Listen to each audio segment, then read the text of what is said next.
अस्सलाम वालेकुम, welcome back to innovate IT zone. आज की वीडियो लेक्चर में हम लोग डिस्कस करने वाले हैं पास पेपर का सोल्यूशन जो कि प्रोजेक्ट मैनेजमेंट से रिलेटेड है। हमारी आईटी में चूंकि ये एक पुराना सब्जेक्ट ही है, बस थोड़ा सा नाम इसका चेंज होगा और इसका कोर्स कोड चेंज होगा, लेकिन पास पेपर से हम लोग जो क्वेश्चन उठाएंगे सबसे पहले इस वीडियो के अंदर हम लोग 2090 का जो पहला लॉन्ग क्वेश्चन है, प्रोजेक्ट कॉस्ट मैनेजमेंट प्रोसेसेस क्या होते हैं, इसके बेसिक प्रिंसिपल क्या है कॉस्ट मैनेजमेंट के, उसको हम लोगों ने एक्सप्लेन करना है। तो विदाउट टाइम वेस्टिंग हम लोग वीडियो का स्टार्ट करते हैं। सबसे पहले तो हमारे पास क्वेश्चन है प्रोजेक्ट कॉस्ट मैनेजमेंट प्रोसेसेस, ठीक है, यानी इसको हमने एक्सप्लेन करना है। प्रोजेक्ट कॉस्ट मैनेजमेंट प्रोसेसेस का मतलब होता है वो प्रोसेसेस जो प्रोजेक्ट की जो कॉस्ट होती है उसको प्लान करते हैं, यानी एक कॉस्ट को प्लान करना, उसको मैनेज करना, उसको कंट्रोल करने के लिए किस तरह से हमने उसको यूज करना है, इस चीज को हम बोलते हैं कि हमारी प्रोजेक्ट कॉस्ट मैनेजमेंट प्रोसेसेस होते हैं। अब ये प्रोसेसेस हमारे पास तकरीबन कोई 4 किस्म के होते हैं। एक होता है कॉस्ट मैनेजमेंट को प्लान करना, ठीक है, उसके बाद इसमें जो एस्टिमेशन कॉस्ट होती है वो लगाना, इसमें बजटिंग करना, देन उसके बाद इसको कंट्रोल करना। ये चीजें हम लोगों ने, ये 4 प्रोसेसेस हैं और ये इतने इंपॉर्टेंट है कि ये पेपर में भी बार बार पूछे जा चुके हैं और आइंदा आने वाले पेपर्स में भी एक्सपेक्टेड है कि ये क्वेश्चन हमें पूछे जा सके, ठीक है। अब इसके 4 प्रोसेसेस, जिसमें सबसे पहले आता है कि प्लानिंग कॉस्ट मैनेजमेंट, कि हम लोग कॉस्ट मैनेजमेंट को प्लान किस तरह से करेंगे। अब प्लान करने का मतलब होता है कंप्लीट एक आउटलाइन बनाना, ठीक है, एक कंप्लीट किस्म का डिजाइन तैयार करना होता है, जिसको बोलते हैं हम ब्लूप्रिंट तैयार करना होता है। यानी ये प्रोसेस जो है ये डिसाइड करता है कि प्रोजेक्ट की कॉस्ट प्लानिंग, ट्रैकिंग और कंट्रोलिंग कैसे की जाए। जैसे अगर मैंने आप लोगों को बताया FYP के अंदर एक वीडियो बनाई थी, हम लोग अपना गैंट चार्ट बनाते हैं, उस गैंट चार्ट में हमने टाइम मैनेजमेंट देखी थी। तो कॉस्ट उसमें हमने कंप्लीट स्टार्टिंग क्या था और हमने सेंटर में कितना टाइम लेना है हर चीज के लिए, डिजाइनिंग के लिए, कोडिंग के लिए, डिप्लॉयमेंट के लिए, देन ठीक है, इन सब के लिए हम लोगों ने टाइम मैनेजमेंट देखी थी। लेकिन प्लानिंग कॉस्ट मैनेजमेंट में क्या होता है कि हमने उसके ऊपर कितनी कॉस्ट लगानी है, कितना पैसा लगाना है, ठीक है। अब ये प्रोसेस हमने क्या डिसाइड करता है कि प्रोजेक्ट की कॉस्ट को किस तरह से प्लान करना है, उसको किस तरह से ट्रैक करना है और उसको एंड पे कंट्रोल किस तरह से करना है, ठीक है। यानी ये एक कंप्लीट रोड मैप बनाता है जो इस बात को इंश्योर करता है कि टीम जो है वो सब कुछ बजट के अंदर रहते हुए करे, ठीक है। Team work with in the budget, जो बजट है उसके अंदर रहते हुए काम करे, उसको हम करते हैं एक कंप्लीट कॉस्ट मैनेजमेंट प्लानिंग होती है। जैसे यहाँ पे एक रियल लाइफ एग्जांपल जो इसको एक्सप्लेन किया गया है कि एक सॉफ्टवेयर कंपनी है, वो एक ई कॉमर्स वेबसाइट बनाना चाहती है, तो प्रोजेक्ट मैनेजर सबसे पहले एक कॉस्ट मैनेजमेंट प्लान बनाता है, जिसमें हमारे पास जो कॉस्ट की सबसे पहला जो चीज आता है कि हमारे पास कॉस्ट एस्टिमेट करने के लिए टूल्स और टेक्निक्स डिसाइड होते हैं। जैसे मैंने आपको बताया ना, गैंट चार्ट के ऊपर हम टाइम मैनेजमेंट करते हैं, तो यहाँ पर भी ऐसा होता है कि हम लोग कॉस्ट को मैनेज करने के लिए स्प्रेडशीट, यानी जो एक्सेल होता है, MS एक्सेल, उसका यूज कर सकते हैं, या MS प्रोजेक्ट। ये हमारे पास टूल्स होते हैं या टेक्निक्स होती हैं जो कॉस्ट की एस्टिमेशन को अप्लाई करने के लिए हम यूज करते हैं। उसके बाद हमारे पास आता है कि किस इंटरवल पर क्या टाइम इंटरवल होगा कॉस्ट रिपोर्ट्स बनाने के लिए, उसको हम लोग वीकली सेट करेंगे या उसको हम लोग मंथली सेट करेंगे। देन उसके बाद आता है कि अगर कॉस्ट लिमिट एक्सीड हो जाए, यानी अगर कॉस्ट जो एस्टिमेशन कॉस्ट होती है अगर वो उससे एक्सीड हो जाए, तो उसके अंदर रहते हुए हमने सबको कवर अप कैसे करना है, करेक्ट एक्शन कैसे लेने हैं, ये चीज भी हमारे पास इसमें कॉस्ट प्रोजेक्ट मैनेजमेंट जो होता है इसमें हमारे पास प्लान किया जाता है, ठीक है। अब मेन चीज आती है कि ये मैटर क्यों करता है, ये सब चीजें मैटर क्यों करता है। तो हमें पता है प्लानिंग बहुत मैटर करती है, किसी भी स्टेप्स को फॉलो करने के लिए सबसे पहला जो इनिशियल स्टेप होता है वो हमारी कॉस्ट प्लानिंग, एक ऑर्गेनाइज वे में जो प्लान की गई कॉस्ट होती है वो होती है, ठीक है, ताकि जितनी भी कंफ्यूजन होती है ना वो सारी खत्म हो जाए, प्रिवेंटिंग कंफ्यूजन। इसका मतलब ये होता है जब हम लोग किसी प्रोजेक्ट को बनाने के लिए प्लानिंग कर लेते हैं ना, तो हमारी बहुत ज्यादा कंफ्यूजन होती है वो दूर हो जाती है, क्योंकि प्लानिंग से ही हमें अच्छे से अंदाज हो जाता है। और आपकी FYP के लिए ये बहुत इंपॉर्टेंट है कि आप प्लानिंग बहुत अच्छी और ऑर्गेनाइज फॉर्म में करें। देन उसके बाद हमारा सेकंड प्रोसेस आता है कॉस्ट एस्टिमेशन, ठीक है। पहला था कॉस्ट प्लानिंग, जिसमें हमने प्लानिंग की, और प्लानिंग बहुत ही इनिशियल स्टेप होता है और बहुत ही ज्यादा हमें इसको ऑर्गेनाइज फॉर्म में बनाना होता है, जिससे हमारी बहुत ज्यादा कंफ्यूजन दूर हो जाती है। उसके बाद आती है कॉस्ट एस्टिमेशन। कॉस्ट एस्टिमेशन क्या होता है कि हर टास्क या फेजेस की कॉस्ट को एस्टिमेट करना, एस्टिमेट का मतलब होता है कोई अंदाजा लगाना, ठीक है। हर फेजेस की, हर टास्क की जितनी भी कॉस्ट लगती है उसका जो भी अंदाजा लगाया जाता है उसको हम कॉस्ट एस्टिमेशन बोलते हैं।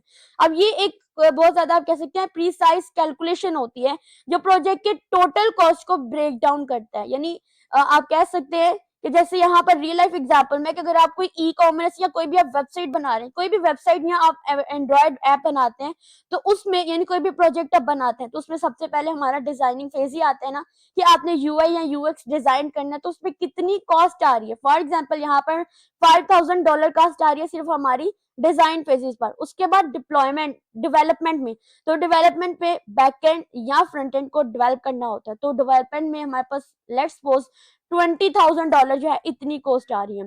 टेस्टिंग फेज में हमारे पास जितने भी बग्स या एरर्स होते हैं या क्वेश्चन आंसर होते हैं उनकी फिक्सिंग में हमारे पास फॉर एग्जांपल $7,000 लगे हैं। देन हमारी डिप्लॉयमेंट फेज होती है, इसमें हम लोगों ने अपनी वेबसाइट को, अपनी जो भी ऐप होती है उसको लॉन्च करना या उसको सर्वर सेटअप करना, उसको होस्ट करना, इसमें हमारी कॉस्ट $3,000 आ रही है। और टोटल एस्टिमेशन कॉस्ट क्या होती है कि ये जितने भी फेजेस हैं इनमें जितनी भी कॉस्ट हमने एस्टिमेशन लगाई है, जितना भी अंदाजा लगाया, इन सबको कैलकुलेट करना, टोटल हमारे पास 35,000 जो है वो बन रही है, ठीक है। उसके बाद अगर हम लोग बात करते हैं तो हमारे पास इसमें एस्टिमेशन टेक्निक्स आ रही हैं। फॉर एग्जाम्पल इसमें सबसे पहले आता है एनालॉग एस्टिमेशन, यानी हम लोग किस अंदाजे से लगाएं कि हमारे पास इतनी एस्टिमेशन डिजाइनिंग फेज में आएगी, इतनी डेवलपमेंट फेज में कॉस्ट आएगी, इतनी टेस्टिंग फेज में आ रही है, इतनी डिप्लॉयमेंट फेज में आ रही है, इतनी टोटल एस्टिमेशन कॉस्ट आ रही है। तो ये जो एनालॉग एस्टिमेशन होती है ना, ये बेस्ड करी होती है पास्ट, जितने भी पास्ट में प्रोजेक्ट होते हैं। यानी आप लोगों ने देखा होगा कि पास्ट में हम लोग डिफरेंट किस्म के प्रोजेक्ट बने होते हैं और लोगों ने उस पर कॉस्ट लगाई होती है, तो हम लोग उनसे पूछते हैं कि आपने इस प्रोजेक्ट पे कितनी कॉस्ट लगाई है, इस फेज में कितनी कॉस्ट लगाई है। फिर उस कॉस्ट को लेकर हम अपनी आने वाले प्रोजेक्ट के लिए खुद से ही हम एस्टिमेशन लगा सकते हैं, खुद से अंदाजा लगा सकते हैं। उसके बाद आता है बॉटम अप एस्टिमेशन। इसका मतलब होता है हर फेज के छोटे छोटे इंडिविजुअल पार्ट्स, इंडिविजुअल एक्टिविटी की कॉस्ट लगाना और एंड पे आके उनको सम अप कर देना, ये हमारी बॉटम अप एस्टिमेशन हो जाती है। देन हमारे पास हमारा थर्ड आता है कॉस्ट बजटिंग। कॉस्ट बजटिंग का मतलब होता है कि एस्टिमेशन के बेसिस पर ही टोटल बजट एलोकेट करना, ठीक है, और उसे ट्रैक करना कि कंप्लीट ट्रैक करना और फिर एक कंप्लीट प्लान बनाया जाए कि किस तरह से हमने अपनी कॉस्ट को, अपना जो बजट होता है उसके अंदर रहते हुए मुकम्मल तौर पर हमने अपनी जो बजट है उसको स्पेंड करना है, ठीक है। अब इसका जो मेन गोल होता है कि ओवर स्पेंडिंग, यानी बजट के बाहर जो होता है ज्यादा पैसा जाया ना किया जाए। ओवर स्पेंडिंग का मतलब ये होता है कि हमने जो भी पैसा होता है उसको जाया नहीं किया जाए, अंडर बजट ही हम उसको अपनी कॉस्ट लगाएं, अपना काम करें और जितने भी हमारे रिसोर्सेज हैं, जो अवेलेबल रिसोर्सेज हैं, उनका ही हम लोग एफिशिएंट वे में यूज करें। तो रियल लाइफ एग्जांपल अगर हम देखते हैं तो इसमें ई कॉमर्स, चूंकि हम लोग ई कॉमर्स प्रोजेक्ट से ही एग्जांपल ले रहे हैं, तो ई कॉमर्स प्रोजेक्ट में जैसे डिजाइनिंग की हमने बात की थी, $5,000 लगे थे, डेवलपमेंट में 20,000 थे, टेस्टिंग में 7,000 थे, डिप्लॉयमेंट में $3,000 और ओवरऑल हमने कहा था 35,000 होती है। फॉर एग्जाम्पल अगर कोई अनएक्सपेक्टेड इशू आ जाता है, हमने एक्स्ट्रा पैसे रखे हैं, $5,000 एक्स्ट्रा रख दिए हैं, ठीक है। यानी आप ये एग्जाम्पल ले लें कि जब आप टेस्ट कर रहे हैं, ठीक है, तो उस फेज में $2,000 हमें एक्स्ट्रा जो है वो लगाने पड़ गए, कोई इशू आ गया, कोई बग्स आ गए और हमें अगर हमारे पास एक्स्ट्रा $5,000 पड़े हुए हैं तो उसमें से हमने $2,000 लगा लिए। इसका मतलब क्या होता है कि जो भी हमारे पास हमारा फंड पड़ा हुआ है उस फंड के अंदर ही रहते हुए हमने अपनी कॉस्ट का यूज किया है। यानी आप लोगों ने क्या करना है, अगर $35,000 ओवरऑल प्रोजेक्ट पे लग रहे हैं तो आपने $5,000 एक्स्ट्रा पास रखने हैं। यानी हमारा बजट जो है, अगर हमारा प्रोजेक्ट $35 एस्टिमेशन का है तो हमने $5,000 यानी हमारे पास ओवरऑल $40,000 जो है ये हमारे पास होने चाहिए। और अगर कहीं भी कोई इशू आ जाता है, कहीं भी कोई बग्स आ जाते हैं अनएक्सपेक्टेड, तो उसके अंदर रहते हुए ही हमने अपने जो अंडर द बजट, हमारा अंडर द बजट यानी हमारा जो बजट है समझे $40,000 है, उसी के अंदर रहते हुए ही हमने अवेलेबल रिसोर्सेज का यूज करते हुए अपने बजट को एज्यूम जो है कंज्यूम करना है, ठीक है। अब यहाँ पर मसला आता है कि वाई इज इट मैटर। इसका मतलब क्या होता है कि अब ये प्रोसेस जो होता है इस बात को इंश्योर करता है कि प्रोजेक्ट के हर फेज के लिए कोई जो रिसोर्सेज हो, अवेलेबल रिसोर्सेज, और किसी भी इमरजेंसी के लिए हमें कोई ना कोई बैकअप हमारे पास अवेलेबल होना चाहिए। यानी इतने कॉस्ट तो होनी चाहिए कि हम लोग उसके अंदर रहते हुए भी अगर कोई इशू आता है, हमें अगर कुछ और पैसे लगाना पड़ जाते हैं अपने एस्टिमेशन कॉस्ट से हटकर, तो हम उसको लगाएं। उसके बाद हमारे पास आता है कॉस्ट कंट्रोल। कंट्रोल का मतलब होता है कि यानी जो भी एक्चुअल स्पेंडिंग होती है ना, जितने भी हमने पैसे लगाए होते हैं उसको ट्रैक करना और इस बात को इंश्योर करना कि वो बजट से एक्सीड ना करे। कंट्रोल यानी कि जितना बजट है उस बजट के अंदर ही रहते हुए हम लोग अपने पैसे लगाएं और उसको एक्सीड ना करें, ठीक है। और अगर कोई इशू आता है, कोई वेरिएशन या कोई चेंजिंग करनी पड़ जाती है, तो हम लोग उसको बिल्कुल करेक्ट एक्शन लें उसके लिए, ठीक है। उसके लिए हमें कोई भी एक्स्ट्रा एक्शंस ना लें, हमें बिल्कुल ऐसे ध्यान से एक्शन लेने हैं कि हमारे उसी कॉस्ट के अंदर ही जो है हम लोग अपना प्रोजेक्ट बना सकें। रियल लाइफ एग्जांपल अगर लें तो डेवलपमेंट फेज में, फॉर एग्जांपल हम शुरू से जो एग्जांपल ले रहे आ रहे हैं उसमें हमने पढ़ा कि डेवलपमेंट फेज में हमारे पास $20,000 है। फॉर एग्जांपल किसी भी अनफॉर्सिन इश्यूज की वजह से हमारी जो कॉस्ट है वो $20,000 से $23,000 हो गई है, ठीक है। यानी इसमें क्या हुआ है कि जो प्लान वैल्यू थी हमारी वो 20,000 थी, लेकिन अगर उसमें कोई इशू, कोई वेरिएशन किया तो उसमें एक्चुअल कॉस्ट हमारी 23,000 आ रही है। तो इसमें हम लोगों ने कॉस्ट परफॉर्मेंस इंडेक्स, जिसमें हम लोग जो हमारी प्लान वैल्यू होती है और जो भी एक्चुअल होती है, इन दोनों को आपस में डिवाइड कर देते हैं। डिवाइड करने पर ये 0.87 यानी कि जो सीपीआई है वो लेस देन 1 हमारा आ रहा है, जिसका मतलब है कि कॉस्ट जो है वो ओवररन हो रही है, यानी कॉस्ट जो है वो ज्यादा लग रही है। तो इस चीज को बैलेंस करने के लिए कि जो हमने 35,000 में हमने $5,000 एक्स्ट्रा अंदर ऐड किए हुए थे, तो उसमें से हमने $3,000 जो है अपनी सेविंग्स में से यूज कर लिए। और हमें कोशिश करनी चाहिए कि हम लोग फ्री ओपन सोर्सेज टूल जो होते हैं उनका यूज करें अपने डिप्लॉयमेंट फेज के लिए, और ज्यादा से ज्यादा हम लोग कम पैसों के अंदर अपना अच्छा प्रोजेक्ट और अवेलेबल रिसोर्सेज का यूज करते हुए बना सके। उसके बाद इस क्वेश्चन का सेकेंड पार्ट हमारे पास जो आता है वो है basic principle of cost management. इसमें सबसे पहला आता है accuracy and transparency, then consistency, resources optimisation, change management and monitoring and control, ठीक है।